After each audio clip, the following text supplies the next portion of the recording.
Dalam hadis yang kedua disebutkan bahwa Al-Imam Muslim dalam salah satu riwayatnya dalam kitab Sahih Muslim ini ada di kitab Tolak, maksudnya menjelaskan tentang bab tolak.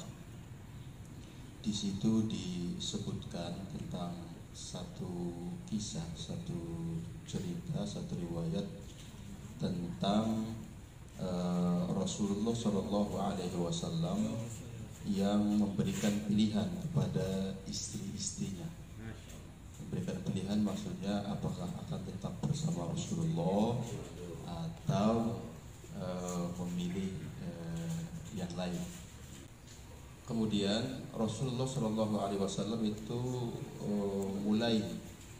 mulai memberikan pilihan kepada Sayyidah Aisyah. Jadi di antara istri-istrinya yang pertama kali diberikan pilihan itu adalah Sayyidah Aisyah radhiyallahu anha. Kemudian Sayyidah Aisyah itu menginginkan agar Nabi Muhammad SAW tidak memberikan kepada yang lain, maksudnya istri-istrinya yang lain, bahwasanya Sayyidah Aisyah itu memilih Nabi Muhammad Sallallahu Alaihi Wasallam. Kan pilihannya dua. Faqala laha alaihi salatu wasallam, maka Nabi Sallallahu Alaihi Wasallam itu menegaskan, Inna Allah lam yab'asni mu'annitan wala muta'annitan. Sesungguhnya Allah Subhanahu Wa Taala itu tidak mengutusku sebagai orang yang menyusahkan atau senang melihat orang lain susah. Walakin ba'asani mu'alliman muyassir. Tapi aku diutus sebagai seorang muallim, sebagai seorang yang memudahkan orang lain. Jadi kalau dilihat konteksnya secara umum, bahwa pilihan ini diberikan kepada istri-istri beliau karena di antara istri-istrinya waktu itu ada yang mengatakan 9, ada yang mengatakan kepada 4 istrinya, mereka kira-kira berdemo begitu, ingin mendapatkan kesejahteraan yang lebih dari Rasulullah SAW. Maka pilihannya tetap bersama Rasulullah atau diceraikan, kira-kira seperti itu. Al-mu'annid alladhi yuqi'u ghairahu fil 'anat. Mu'annid itu maknanya adalah orang yang membuat orang lain itu menjadi susah, kira-kira seperti itu. Wal 'anatu lahu ma'anin katsirah wal munasibu minha huna al masyaqqah wal adha. Jadi anak itu memiliki beberapa makna yang tepat di sini sesuai dengan konteks hadisnya adalah al masyaqqah wal adha, kesulitan ataupun sesuatu yang tidak mengenakan bagi orang lain. Sedangkan al muta'annid walladhi yatlubu zallat al akhar wa azahu, yaitu orang yang membuat orang lain itu kira-kira jadi susah, jadi salah begitu, bahkan menyakitinya. Qala al-Imam Al-Ghazali rahimahullahu taala, wa fi ibhamihi sallallahu alaihi wasallam wa adami musarahatihi wa muwajahatihi li Aisyah biz-zajri isyarun bi anna min daqa'iqi sina'ati at-ta'limi an yazjura al-muallim al-muta'allima an su'il akhlaqi bil lutfi wat ta'rid ma amkan min ghairi tasrif.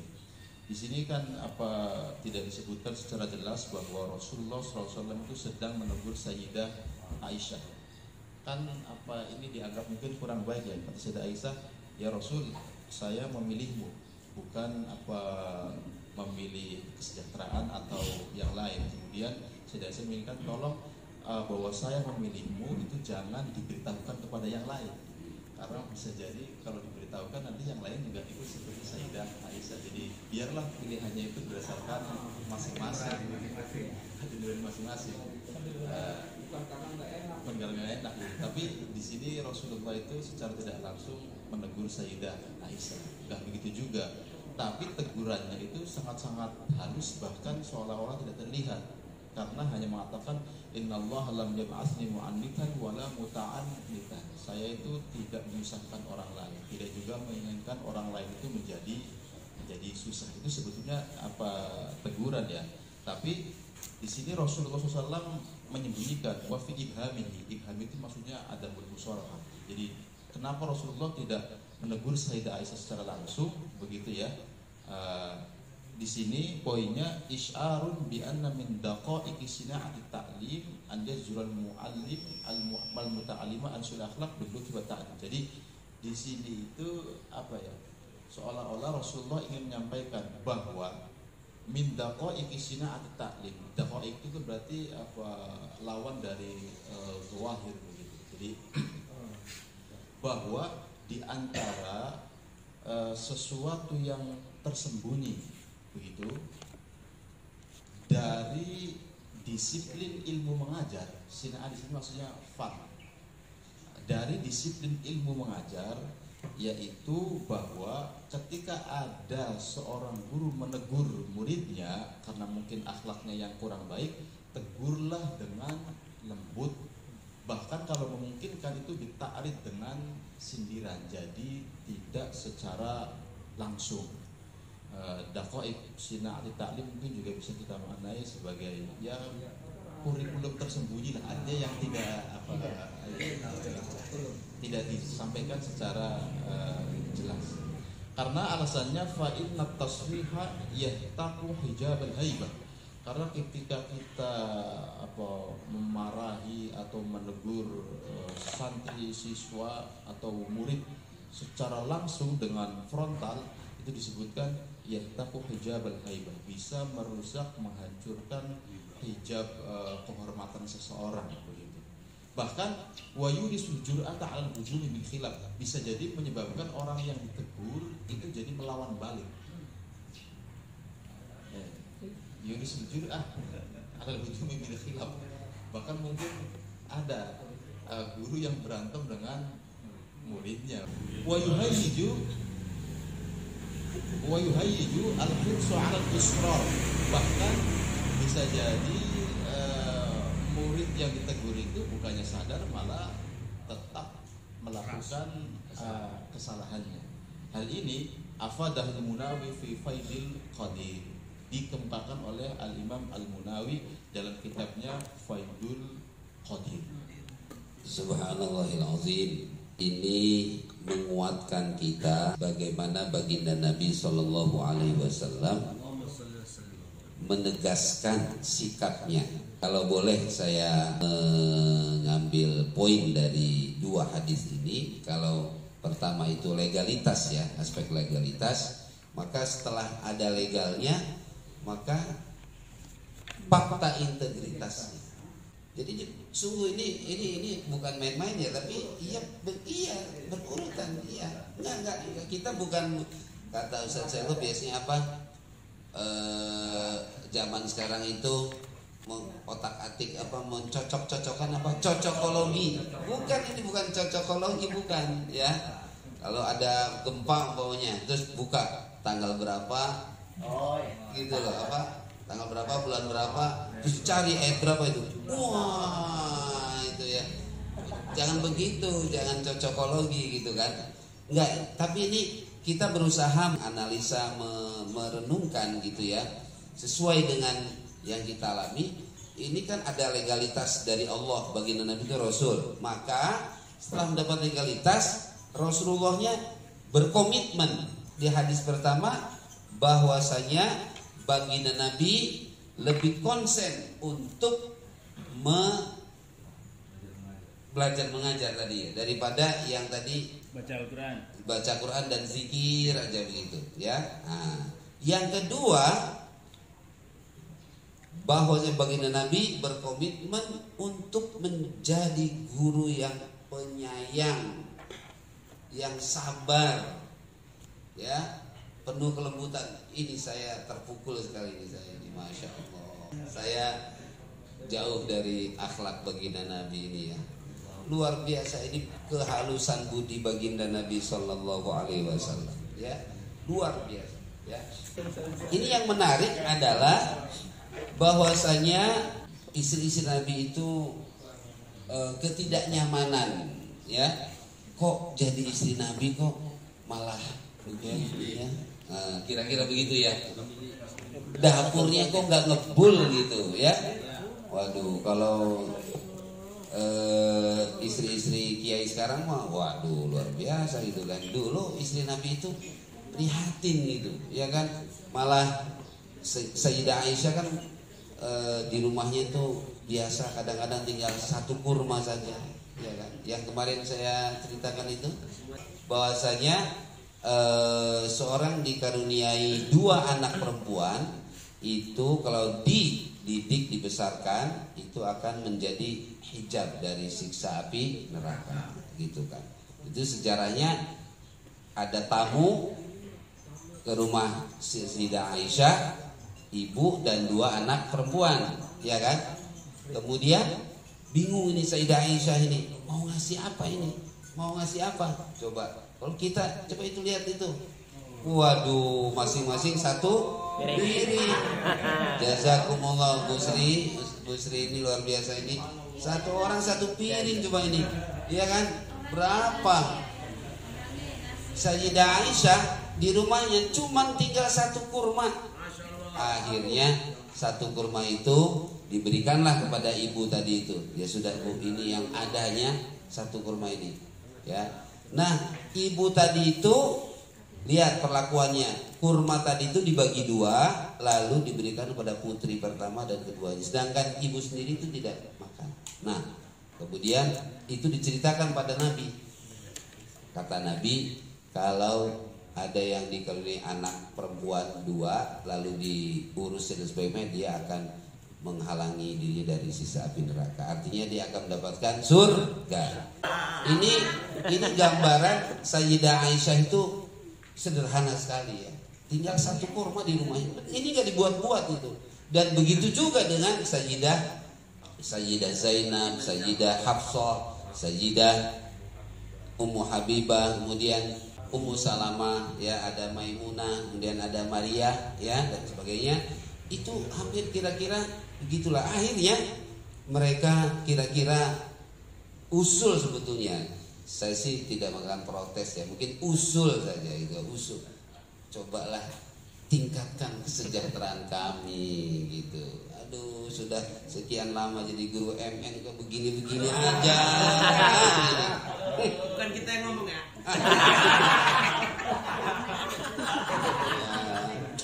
Katanya di luar tuh ada UMR. UMR gitu. Ya, bagaimana ini gitu kan. Padahal sudah 25 tahun gitu. Nah, di dalam kondisi seperti ini turunlah ayat tadi, saya kira penting tadi itu betul, Al-Ahzab ayat 28. Ya ayyuhan nabi qul li azwajika in kuntunna turidnal hayatad dunya wa zinataha fata'alaina umatti'kunna wa usarrihkunna sarahan jamila. Wahai Nabi, katakanlah kepada istri-istrimu, jika kamu menginginkan kehidupan di dunia dan perhiasannya, maka kemarilah agar kuberikan kepadamu mut'ah dan aku ceraikan kamu dengan cara yang baik. Oh, ini tentang mut'ah. Oh, pesangon, ya. Kasih pesangon, lalu selesai sudah, ya. Nah, Jangan langsung mut'ah. ya, ayo siapa yang mengajukan pesangon? Hah? Ya, luar biasa ini, ya. Jadi ini tegas ini oleh Allah SWT diberikan pilihan tadi itu, ya.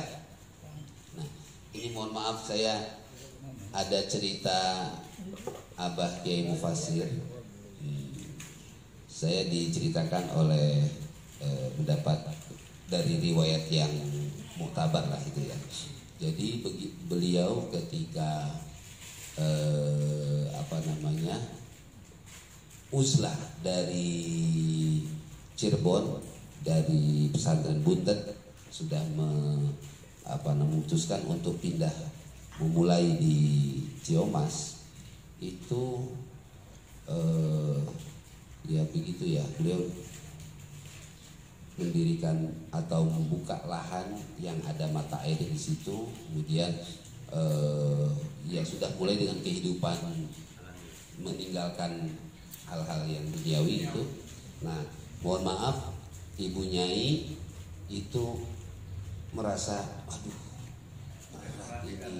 berat ini itu kan. Akhirnya Bu Nyai yaitu putrinya Kiai Haji Abdullah Abbas balik ke Buntet itu, ya kan? Sudah kalau ini begitu sampai di Buntet, kemudian menyampaikan kepada ayahandanya Kiai Abdullah Abbas bahwasanya aduh keadaannya ini apa sih yang kamu cari, yang kamu inginkan ada semuanya. Betul, ketika dibuka tasnya Allahu Akbar, ada emas, ada luar biasa.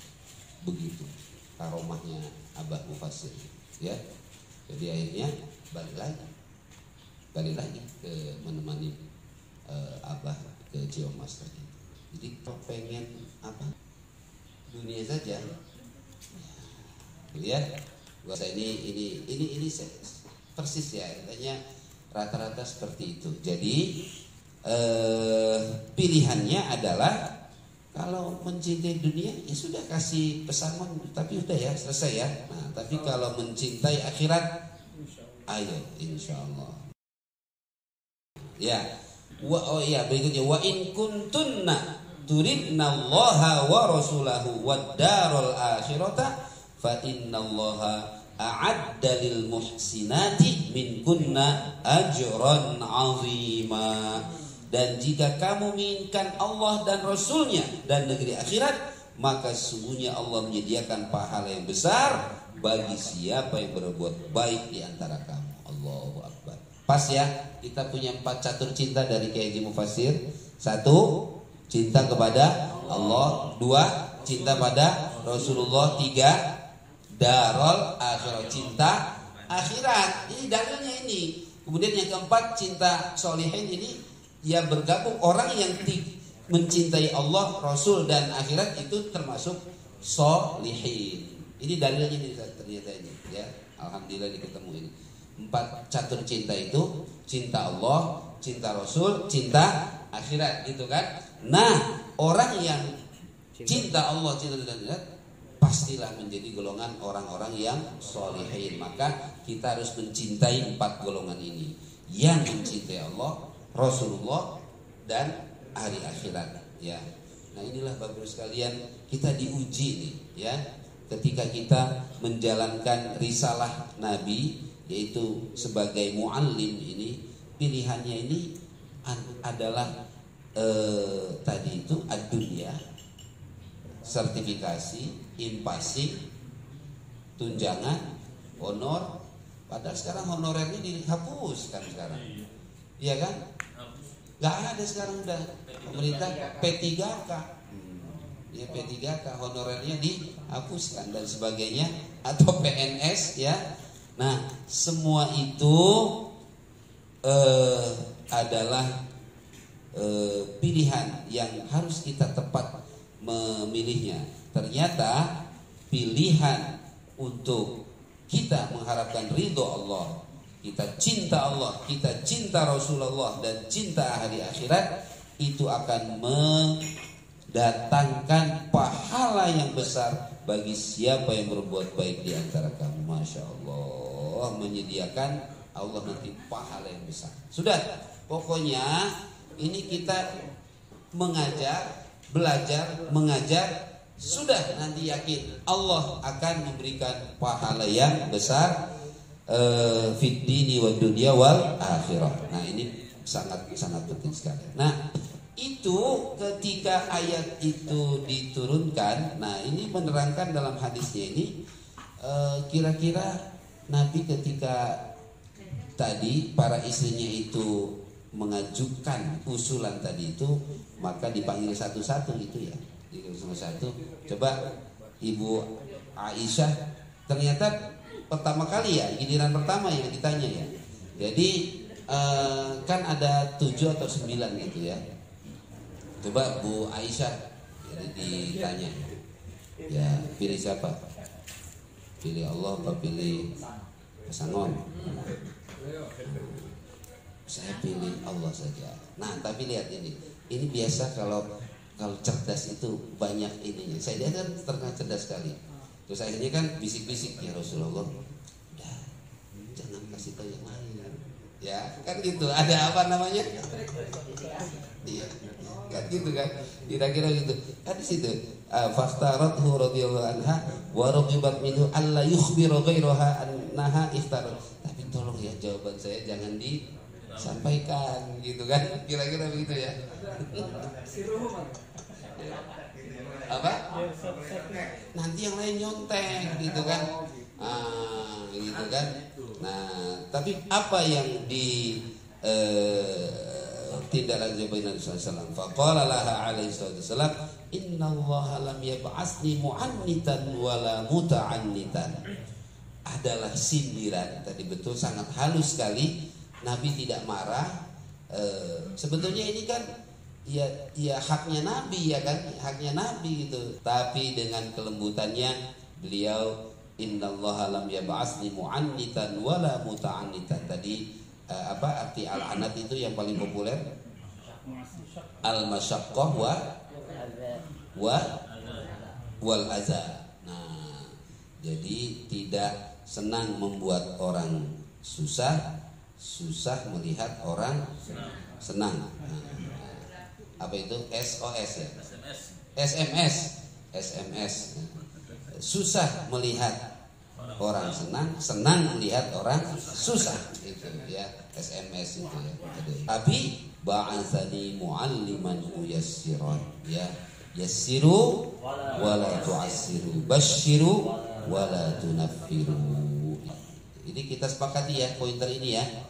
Jadi adanya fakta integritas seorang muallim yang akan mendahulukan kasih sayang dan kemudahan ya.